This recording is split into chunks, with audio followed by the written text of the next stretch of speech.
President Biden speaking last night in Philadelphia about what he called the battle for the soul of the nation, blasting former President Trump and MAGA Republicans, arguing democracy is under assault. Our senior White House correspondent, Mary Bruce, is at Independence Hall with more. Good morning, Mary.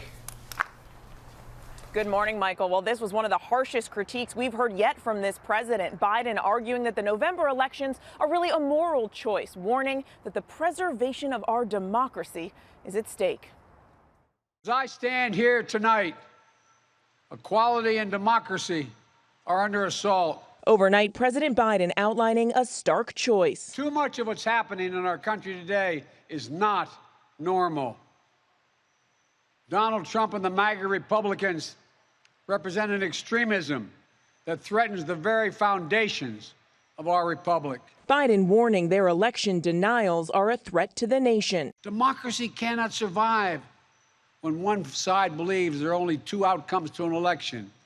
Either they win or they were cheated. You can't love your country only when you win. The president eager to make the upcoming midterm elections a referendum on his predecessor, calling out Donald Trump by name and referencing MAGA Republicans more than a dozen times. MAGA forces are determined to take this country backwards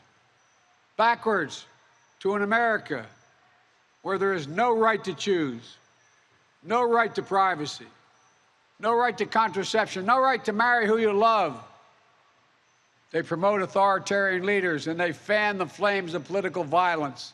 Violence, Biden said, like the January 6th attack on the U.S. Capitol. They look at the mob that stormed the United States Capitol on January 6th, brutally attacking law enforcement, not as insurrectionists who placed a dagger at the throat of our democracy, but they look at them as patriots. Hours before his speech, a judge issuing the longest sentence yet to a member of the mob, former New York City police officer and U.S. Marine Thomas Webster. He now faces 10 years in prison for his actions that day. In total, nearly 250 people have been sentenced for their roles in the attack. The former president is fiercely defending them, saying in a new interview that he is financially supporting some of those facing charges and that he would consider pardoning them if reelected. I will look very, very favorably about full pardons.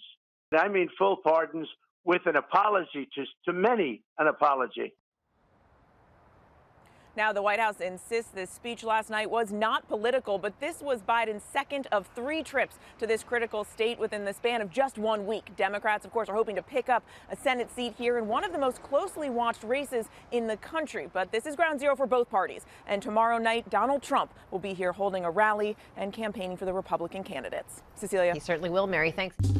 Well, hey there, GMA fans. Robin Roberts here. Thanks for checking out our YouTube channel. Lots of great stuff here. So go on, click the subscribe button right over here to get more of awesome videos and content from GMA every day, anytime. We thank you for watching, and we'll see you in the morning on GMA.